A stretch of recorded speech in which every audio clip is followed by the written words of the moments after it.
Let's get ready to mortgage. He is the prince of programs, guru of guidelines, master of matrices. He puts the fun in funding. Please welcome Mark, Mr. Mark-eitel. All right, my name is Mark-eitel, and you are listening to the Mr. Mortgage Show. And friends, you're in the right place if you've got questions regarding real estate. And who doesn't, right? Crazy headlines this week. Lots of news, Federal Reserve, interest rate hikes. Where are we going from here? Inflation, all of that is kind of swirling around in the headlines this week. But simmer down. You're in the right place if you want the data, the tips, the tricks, the strategies, the answers to your questions, and all the info that you need so you can make better real estate and mortgage decisions for you and your family. And man, oh man, we've got a great show lined up for you this week. We're going to dive into the Federal Reserve's comments regarding interest rates and inflation. And of course, we're going to take all your questions. I love your questions. They're my favorite part of the show. But if you want your questions or comments on the air, just call or text 855-462-7292. That's 855-462-7292. That is the Anytime Hotline. Jen, my producer, is standing by, womanning that hotline, and she'll get you on the air. If you prefer to send us an email, you can do that by visiting MrMortgageRadio.com. That's MrMortgageRadio.com. Scroll to the bottom of the page. On the bottom of the page, you'll find an email icon. If you click that icon, you can shoot your questions over that way too. Again, it's MrMortgageRadio.com. But hey, let's dive right in. The Federal Reserve Chair, Jerome Powell, testified before Congress. And guys, it was super interesting. I don't know how many people other than me geek out on this stuff, but anything regarding interest rates, economic news, specifically tied to housing, I am always all over it. But I found it interesting because the left of the left and the right of the right came at him with the same questions and the same fundamental concerns with where everything's going economically in this country and what these rate hikes stand to do to, one, unemployment, but also to a recession. And guys, I don't know about you, but we have so rarely agreed on both sides of the aisle on any one thing in such a long time that when you see everybody come together with the same mindset, you kind of sit up a little straighter and pay a little closer attention, because fundamentally there's something going on that everybody needs to be aware of. So I found it super interesting. I mean, clearly the Fed has indicated they are going to continue to raise rates until inflation gets down to that target 2% rate. And, you know, right now it's reported in the mid sixes, and is it really in the mid sixes, or is that artificially low or being manipulated because they don't want to scare us? So, and guys, I'm not for everybody always knowing everything. I do think there is some value in dripping information, because people have a tendency to overreact, especially when they don't understand things. But I guess where I'm going with all of this, is the spirit of that information that was released on Tuesday and Wednesday basically said, inflation is here. It's sticky. We have not gotten it under control yet. This is the Federal Reserve speaking, and we are going to continue to raise interest rates and may even raise at higher increments again. A half a point or 50 basis points moving forward. So all of that is interesting, because there were several people at the beginning of the year that were saying interest rates are going to fall again this year. And guys, if you've listened to the show for any amount of time, you know I don't believe that. And I think fundamentally, to understand that, we need to know how they got as low as they were and why that happened. And I'm not going to turn this into a long dissertation, guys. There's a ton of posts on all of our social channels where I dive deep on the mortgage-backed securities.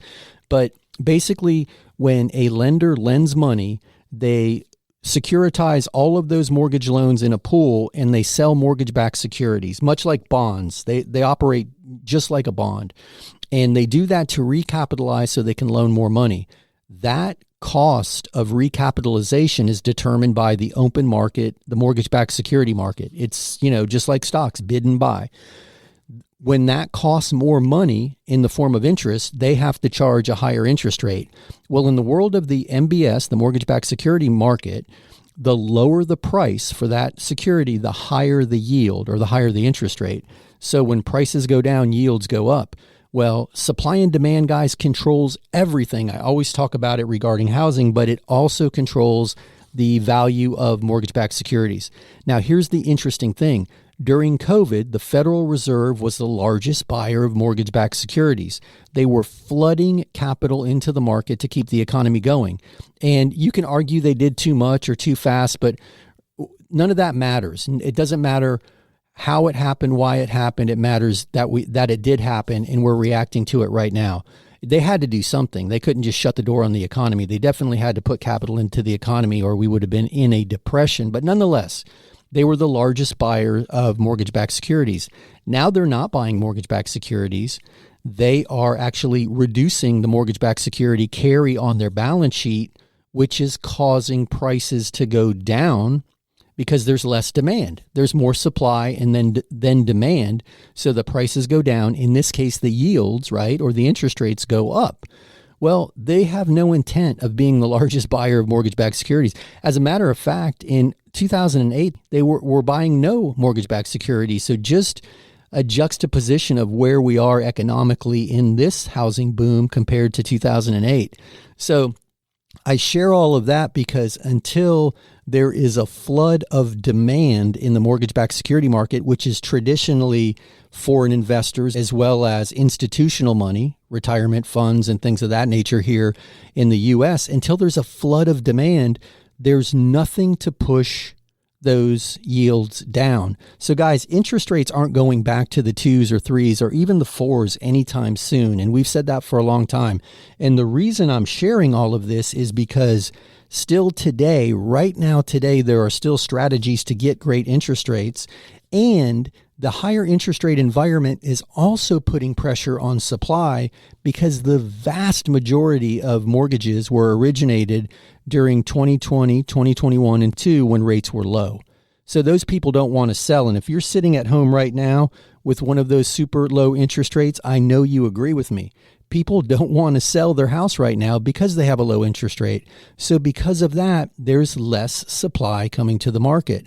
And again, supply and demand, just as we talked about it with mortgage-backed securities, then the cost of recapitalization, which determines the cost of a mortgage interest rate, the supply and demand also is at work in real estate. And until more people want to sell than want to buy, prices aren't going to go significantly lower for a long period of time. So I'm sharing all of that because the silver lining in all of the craziness going on is, yes, money is going to cost more. Yes, there's more pressure that's going to be put on the economy by the Federal Reserve. And yes, you definitely need to mind your financial home more stringently than in the past. You gotta watch what you're doing now more than ever, because it's likely that there's some pressures economically coming. But if you're a homeowner or you're thinking of becoming a homeowner, the silver lining in all of this is these higher mortgage interest rates are putting pressure on the supply side of the market, which is what is buoying home value. So I hope that makes sense. I hope that doesn't scare anybody. I hope it sparks some questions. If you've got questions and you want to get them on the air, please give us a shout. I'm looking forward to answering your questions and engaging in some interesting conversation. But guys, you hear the music, you know what that means. That is my cue. We'll be back in a few. Sit tight on the other side of this short commercial break. We'll be back with more of the Mr. Mortgage Show, and we're going to dive into those questions. We'll be right back.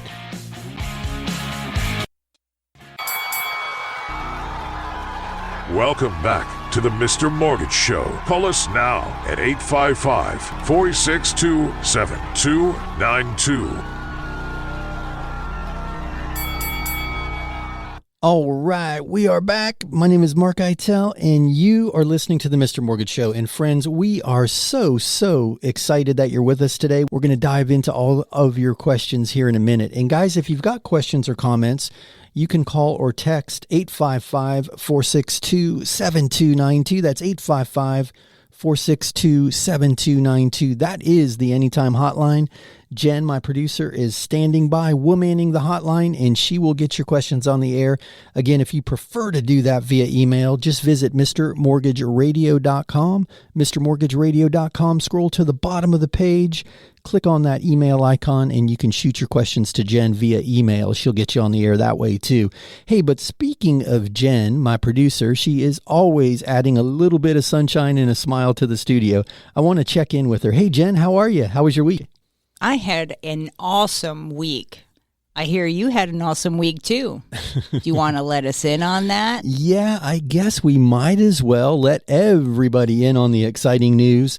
So if you've been listening to the show for any amount of time, you probably know, or if you've been watching us on social, that we have been transitioning to become part of a national team. So that transition is now complete, and we can help everybody in all 50 states. Well, that's not true. Everywhere but New York. Sorry, Big Apple. Nothing against you, but right now it is anywhere in the country except New York. If you've got mortgage needs, please reach out. We would be happy and honored to be part of your journey. So, yeah, Jen, thanks for throwing that out there.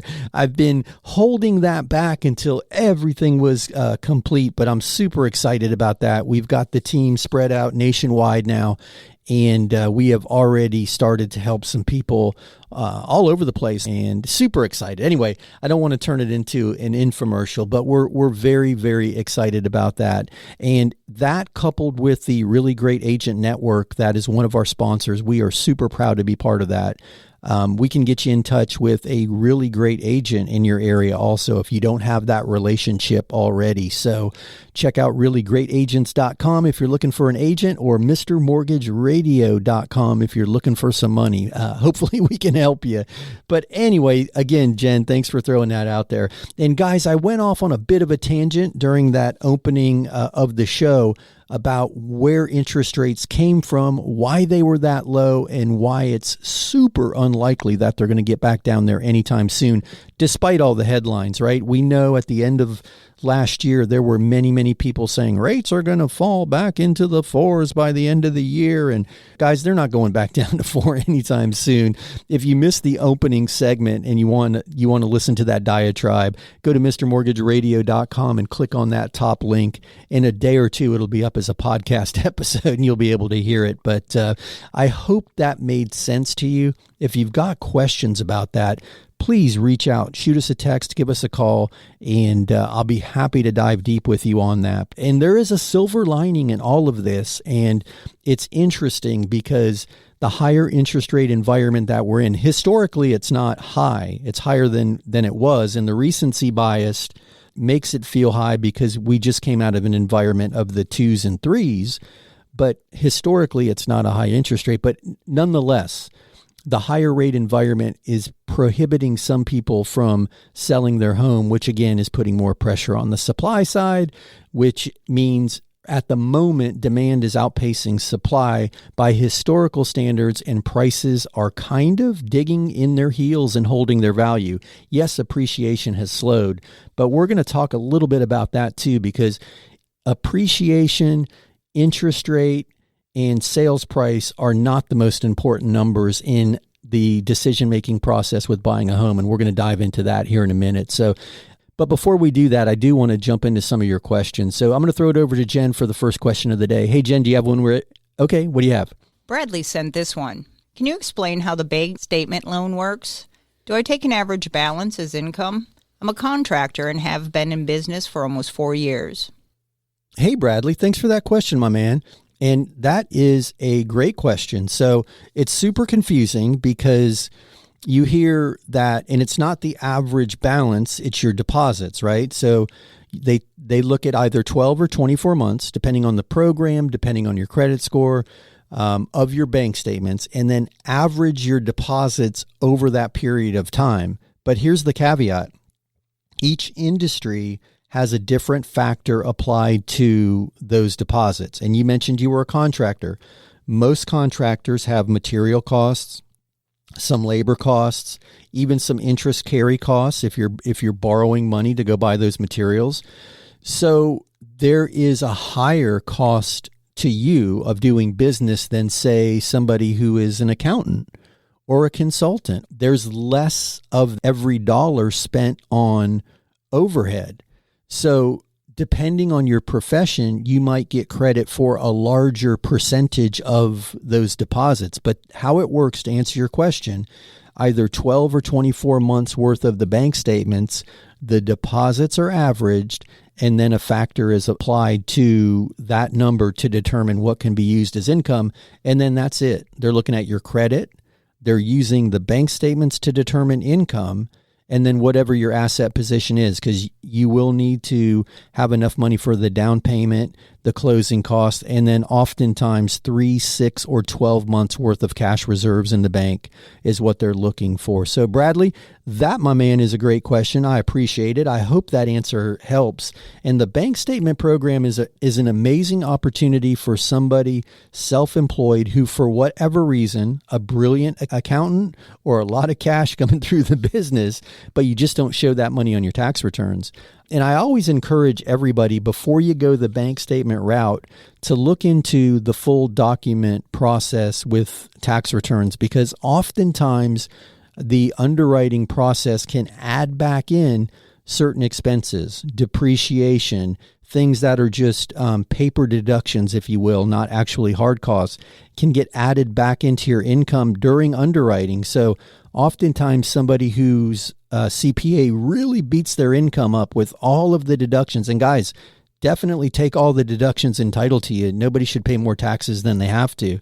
But oftentimes there's enough add backs in the underwriting review that will allow you to qualify full doc. And then if you don't, there is always that bank statement program to fall back on. So again, Bradley, I appreciate that question, my man. But guys, you hear the music. You know what that means. That is my cue. We'll be back in a few. Sit tight on the other side of this short commercial break. We're going to be back with more of the show. Hey, it's mark-eitel, host of the Mr. Mortgage Show, and I'm going to interrupt this commercial break to ask you for a favor. If you have any friends or family or coworkers who are thinking of buying or selling or refinancing real estate, I'm hoping I can count on you to introduce them to me, to the team, to the show. We'd love to help them any way we can. Just simply share the link, mrmortgageradio.com, mrmortgageradio.com. Again, it's mark-eitel, NMLS 1929005. Now, back to the commercials. Welcome back to the Mr. Mortgage Show. Call us now at 855-462-7292. All right, we are back. My name is mark-eitel, and you heard the man, 855-462-7292. That's 855-462-7292. That is the Anytime Hotline, and Jen is standing by, womanning that hotline, and she'll get your questions on the air. You can call or text that number, guys. Don't forget, if you're shy, you can shoot us a text. And the vast majority of people prefer text. I guess it's just the modern age that we're in. Or mrmortgageradio.com, mrmortgageradio.com. Scroll to the bottom of the page, click on that email icon, and you will be able to shoot us your questions via email too. So speaking of your questions, Jen, do we have more questions? We've got questions, and they want answers. All right. Well, let's keep it going. Susan sent this text. Can I use my equity line as a down payment to buy a rental property? I have money in my 401k, but don't want to move it.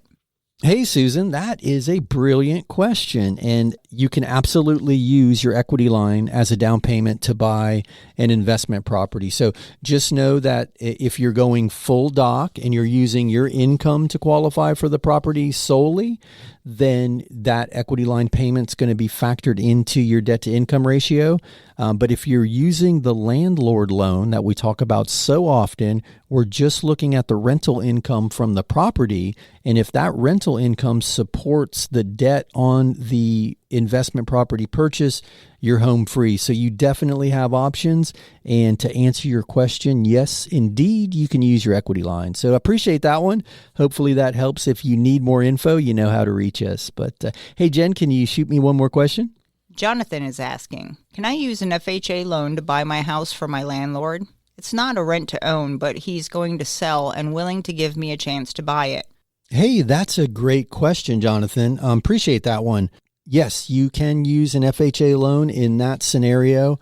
It's going to be important that your name is on the lease or that we can prove that that's your residence. Here's why that's important, because there's a different down payment requirement if that's not your residence in this scenario, if you can't prove that you currently occupy it.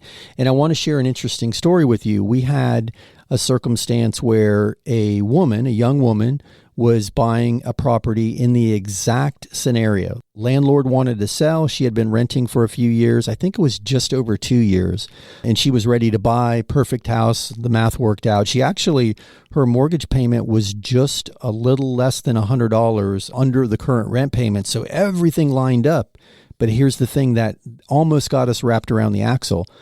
The lease was not in her name. Her parents leased that property for her as her very first property, and they put it in their name just to make the landlord feel good. The young woman wasn't going on the lease by herself. But here's the thing, they never put her on the lease at all, which in hindsight made all of this a challenge, because every form of identification and every piece of mail that she received still had her former address, which happened to be her parents' house. Now, in this story, there was nothing nefarious going on. She just lived a couple streets over from her folks, and it was easier for her to have her parents look after everything. So it was super difficult for us to prove that was her residence. So guys, here's how we did it. It was super interesting, but we used the shipment history from her Amazon account showing that she received mail there. And it wasn't a once in a while thing. She had regular shipments. So we kind of had to stretch our brains creatively to show that that was indeed her residence and had been for some time. And we were able to make it work. But wow, that was an interesting one. So didn't mean to go long-winded on that, but I do like to throw that out there because that is one of the caveats. Hopefully you found that interesting, and hopefully it helped as well. If you need more info, you can always reach out. I'm always happy to help. But hey, Jen, do we have another question? Dawn sent this one. I have 2 questions. How does a construction mortgage work? Do we make the payments on the entire amount from the beginning, or do they increase as we go? Second question, how do we reach you to start the application process? We are in South Carolina. Hey, Dawn, thanks for that question. I really appreciate that. And I'm going to start by answering the second one. You know how to contact us, 855-462-7292. When we're not in the studio, that pushes to my office. Or go to mrmortgageradio.com if you are ready to go right now. There's a new applicant start here box. Just click on that and it'll walk you through the application process. But that is a fantastic question. The construction loan is a very misunderstood animal. First of all, you pay interest only during the construction phase, and often you can have up to 12 months to complete construction of the house. Now, the interest due on the balance is only on the balance that's been used. So in a typical construction process, there'll be 5 or 6 draws. When the ground is prepped and the slab is formed and poured and the foundation is there, that's typically a draw period. And then they'll put the walls up and pour the tie beam, and maybe they'll dry in the roof. Now that's a shell. That's another draw period. So that balance is going up. You've pulled some of that money that was available for construction down. You've paid the contractors, and now you're servicing that debt interest only during that period of time. But here's the cool thing about a construction loan. That interest is built into the loan so that you don't have to make a payment until you close and move into the property and it converts to a mortgage. So you'll hear the term construction-perm, which means that it's a 2-part loan. What happens is during the construction period, it's like a credit line, an interest-only credit line, and the interest reserve, there's an amount of money built into the loan reserved for paying the interest during that construction period. So to answer your question, as long as it gets finished on time, you don't have to pay anything. The loan is paying for itself in the beginning. Once the property is finished, you got your final inspection, CO is issued, you are ready to move in, then that converts to a permanent loan or a fixed rate mortgage, 15-year, 30-year, whatever mortgage product was attached to it in the beginning. So construction perm, the perm is the conversion, and it becomes the mortgage at that point, and that's when payments are due. But brilliant question. I hope that helps. If you need any more information, because I know it's super confusing, we are always standing by and happy to help. And yes, we can help you in South Carolina. If you heard the opening segment, we can now help you just about anywhere, and we're super excited about that. But Dawn, thanks for that question. That was a great one. You hear the music, guys? You know what that means? That's my cue. We'll be back in a few. Sit tight. On the other side of this commercial break, we're going to be back to take more of your questions. Let me tell you a little story about a man named Jed. Well, actually, this is a story about Mary, not Jed. Mary is an awesome single mom who's been raising her daughter in the same one-bedroom apartment for the last 11 years. That's right, one bedroom. They've got bunk beds in there, and they've made the best of it. Her daughter's now a teenager, getting ready to start high school. The bedroom is a challenge, but more importantly, sharing that one bath is getting tough. So she decided to take the plunge and become a homeowner. We got her approved with an FHA loan. That's right, I said it, FHA loan. If your agent's telling you that FHA or VA loans are not being accepted right now, you're talking to the wrong agent. Give me a call and I'll get you in touch with a really great agent. Back to the story. She took the plunge and she is now the proud homeowner. They each have their own bedroom and, more importantly, their own bathroom. Super excited for Mary and her daughter. If you want to learn more, check us out online at mrmortgageradio.com. That's mrmortgageradio.com. Or call us at 855-462-7292. My name is mark-eitel, NMLS 1929005. Welcome back to the Mr. Mortgage Show. Call us now at 855-462-7292. All right, we are back. My name is mark-eitel, and you are listening to the Mr. Mortgage Show. And guys, you're in the right place if you want the data, not the crazy headlines, but the real data, the tips, the tricks, the strategies, the answers to your questions, the information that you need so you can make better real estate and mortgage decisions for you and your family. Again, my name is Mark-eitel. This is the Mr. Mortgage Show, and we do this each week right here, same bat time, same bat station. And Jen, my producer, is womanning the Anytime hotline. She'll get your questions on the air, and you can shoot those over to us via text if you prefer, or give us a phone call. Either one will work on the Anytime hotline, 855-462-7292. That's 855-462-7292. Or shoot us an email, and you can do that by visiting Mr. Mortgage Radio. That's mrmortgageradio.com. Scroll all the way to the bottom of the page, click that email icon, and shoot us your questions that way. But speaking of Jen, speaking of your questions, I know we've got some stacked up over there, so let me throw it over to Jen for another question. Hey, Jen, you ready?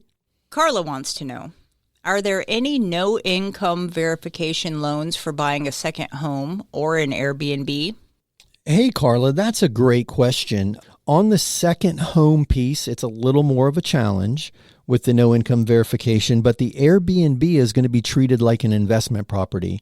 So if you're going to buy this second home with the intent to Airbnb it when you're not there, then this would also apply. And I'm kind of reading between the lines based on your question and based on what we're seeing in the market. A lot of people are doing that. A lot of people are buying that second home in the awesome location, amazing view, and that's a great place to vacation. But when they're not there, they're using that Airbnb strategy to generate positive cash flow. So if that's the scenario, this will work by using the landlord loan. And that landlord loan takes the rental income either with a normal rental environment where someone's signing a 1-year lease, or Airbnb rental works also. And the income generated from the property is what's used to service the debt. So as long as it's generating enough income to pay the mortgage, then we don't even need to look at your personal income. We look at your credit, we look at your assets, and then we look at the income produced from the rental property. And that is called the landlord loan.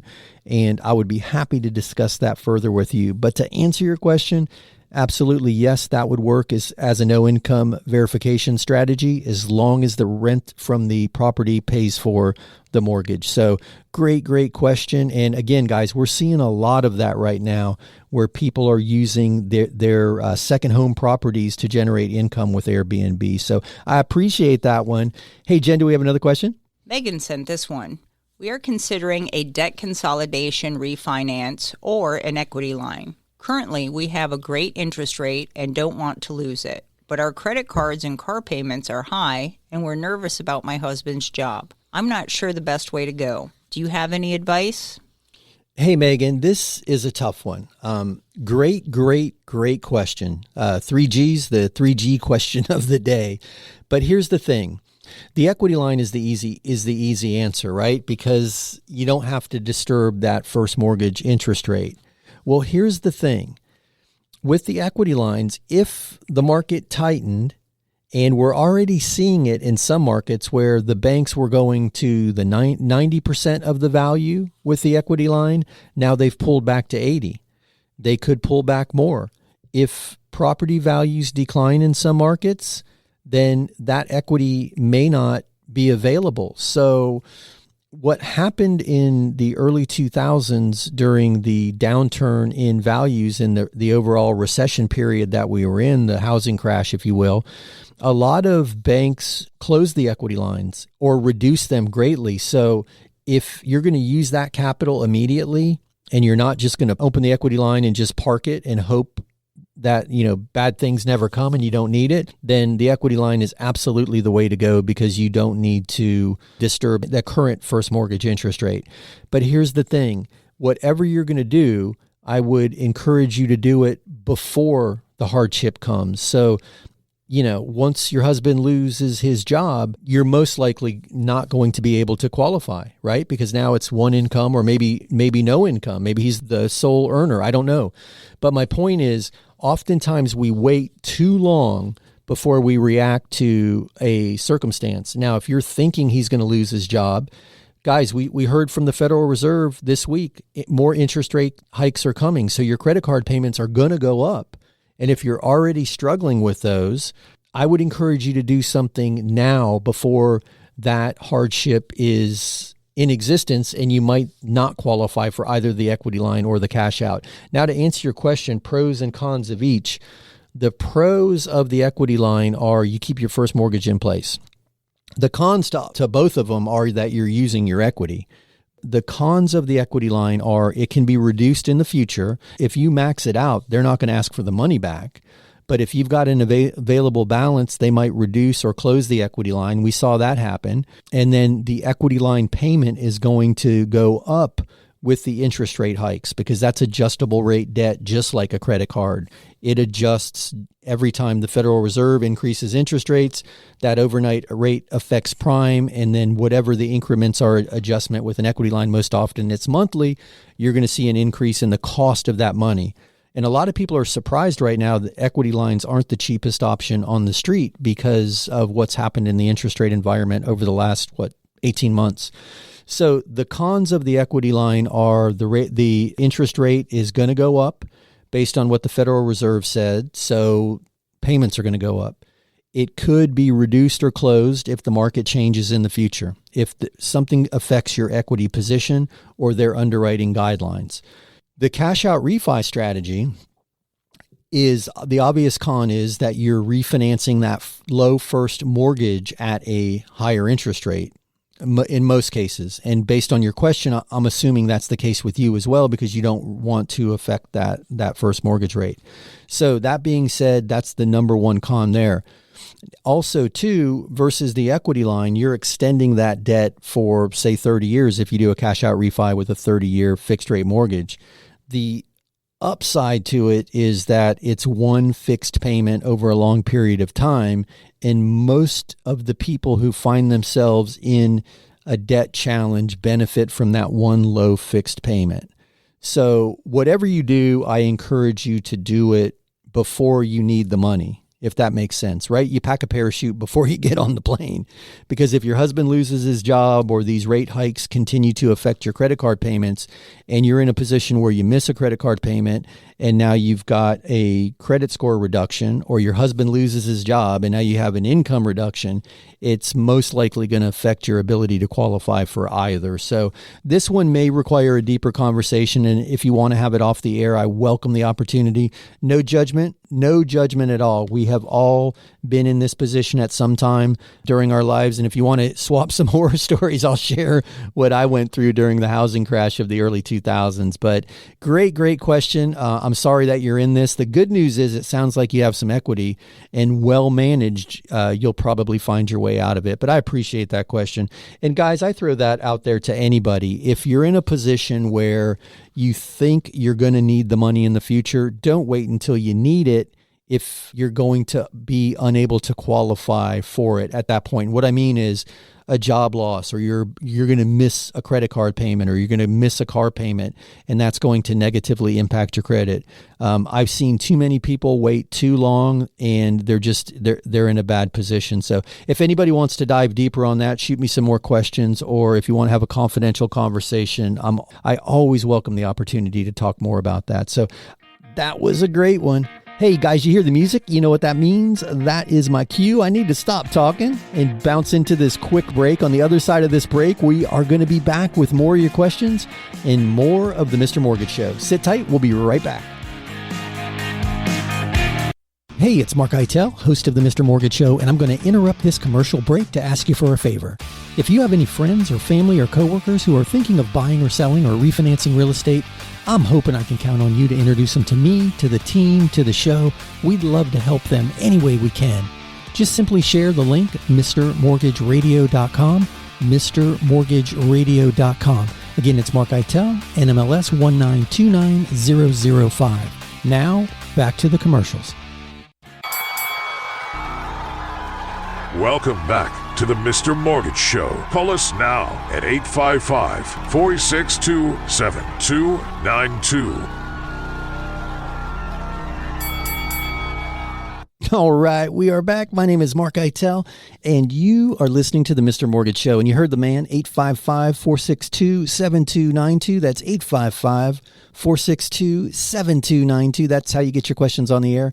You can call or text that number, 855-462-7292. Jen, my producer, is standing by, womanning that hotline, and she'll get you on the air. Again, if you prefer to do it via email, just go to mrmortgageradio.com. That's mrmortgageradio.com. Scroll to the bottom of the page, click that email icon, and you can shoot us over your questions via email. But guys, we've had some amazing questions so far today. I hope everybody is having fun. I know we've got a few more questions lined up, and I'm going to do my best to get through all of them. So let's keep them coming. Hey, Jen, do you have another one ready? Terry has this question. Is it possible to refinance a house that's currently in foreclosure? We do not have an auction date yet, but it's getting close. We have lots of equity, if that helps. Hey, Terry. Wow, that's a great question. So usually the answer to that question is no. And here's why.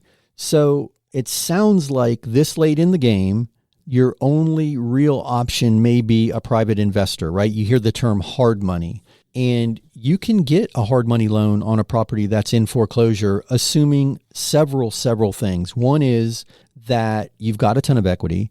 Two is that it's not your primary residence, because if you've filed homestead exemption on a primary residence, there are protections granted to the homesteaded property, which make the foreclosure process longer and more expensive. And if you are already up against a pending auction date, it might make sense at this late stage just to sell the property. You mentioned you had a ton of equity.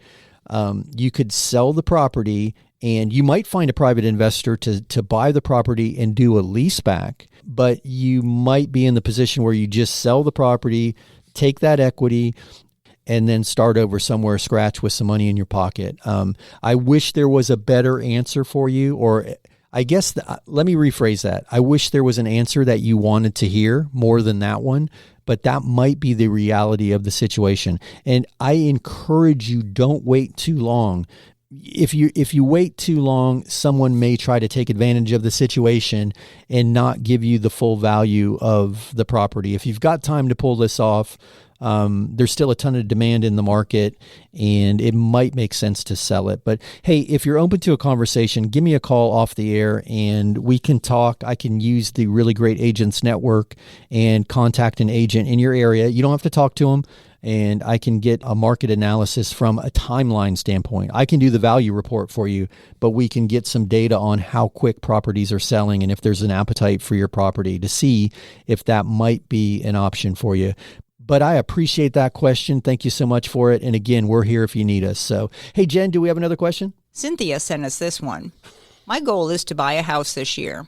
I'm hoping rates and prices come down a little, but what are a few things I should focus on to get myself ready? I've got decent credit and a good job. All right. That's a start. That is a start. Hey, Cynthia, thanks for reaching out to us and congratulations on jumping in.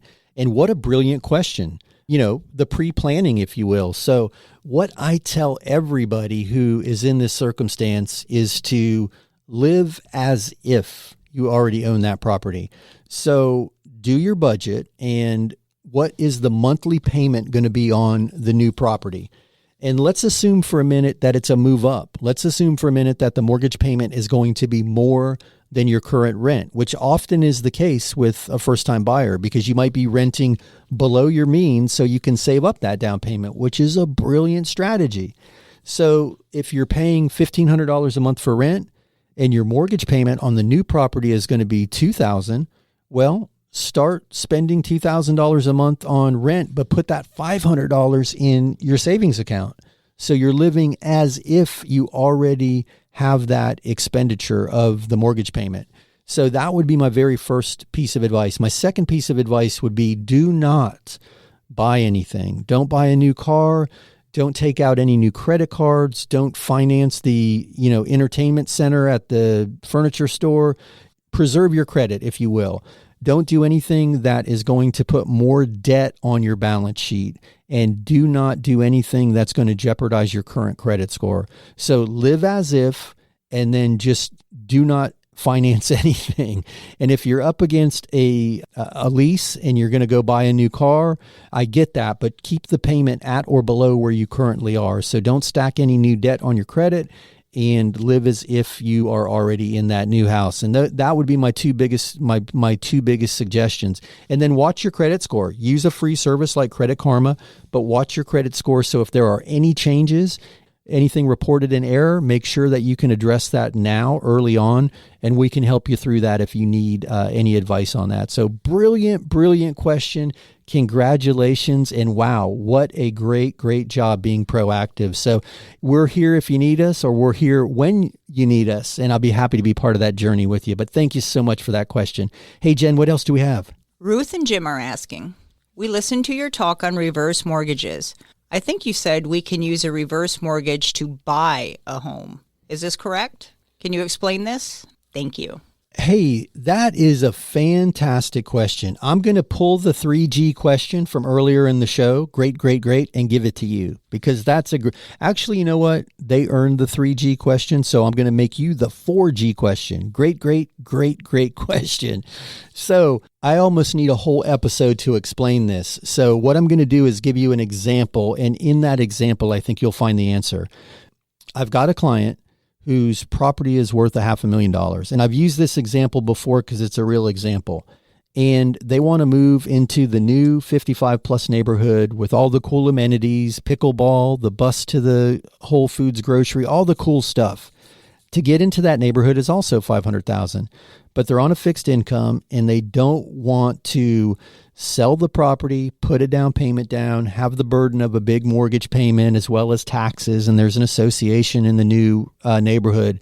So reverse mortgage for purchase comes marching in. And here's how it works. They sell that house for $500,000, their current property, which is an awesome house in an awesome neighborhood. The neighborhood no longer meets their lifestyle needs. That's all. It's the house they raised the kids in. And now there's a bunch of young families in the neighborhood and they feel out of place and they want to be in that cool pickleball community that I just described. So they sell awesome house number one for $500,000.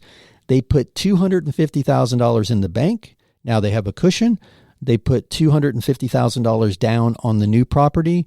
They put a reverse mortgage in place for the second half, the other $250,000, and they have no monthly mortgage payment. Now, they do have to pay their association, they do have to pay their taxes and their insurance, but they have that $250,000 in the bank as a cushion, as well as all of their other income from retirement, Social Security, disability, whatever the circumstances are. So that's how a reverse to purchase works. You have to put enough money down to meet the equity requirement for the reverse mortgage. And instead of it being a quote unquote refinance, a cash out refinance, which is how a traditional scenario for a reverse mortgage works, in this instance, that reverse goes right in place during the purchase, and you've put enough money down to meet that equity requirement. And I know the next question is, hey, Mark, what is the equity requirement? Well, that's going to be dictated on several factors, the largest one of which is your age. And it's the younger of the two of you if you're moving together. I'm assuming it's the both of you moving together. Sorry about that. So the younger of the two is the age used in factoring the down payment. So I'm happy to spend as much time as you need walking through that. I think that is a brilliant, brilliant question. I don't think it gets enough attention. I'm super proud to be certified in the reverse mortgage space. It's close to my heart. A reverse mortgage is not for everybody, guys. It is a tool, but used well, it can change your life significantly. So brilliant question.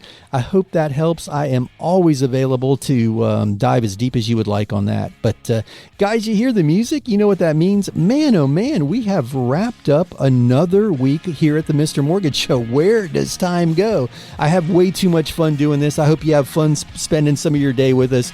If you need us during the week, 855-462-7292, 855-462-7292, or check us out online at mrmortgageradio.com. That's mrmortgageradio.com. I was going to throw it over to Jen, but she's busy back there, so I'll say bye for her. Bye. That was a poor impression of Jen. But anyway, guys, we'll be back here next week. Same time, same station. Have an amazing week. We'll see you next time. Hey, it's mark-eitel, host of the Mr. Mortgage Show, and I'm going to interrupt this commercial break to ask you for a favor. If you have any friends or family or coworkers who are thinking of buying or selling or refinancing real estate, I'm hoping I can count on you to introduce them to me, to the team, to the show. We'd love to help them any way we can. Just simply share the link, mrmortgageradio.com, mrmortgageradio.com. Again, it's mark-eitel, NMLS 1929005. Now, back to the commercials.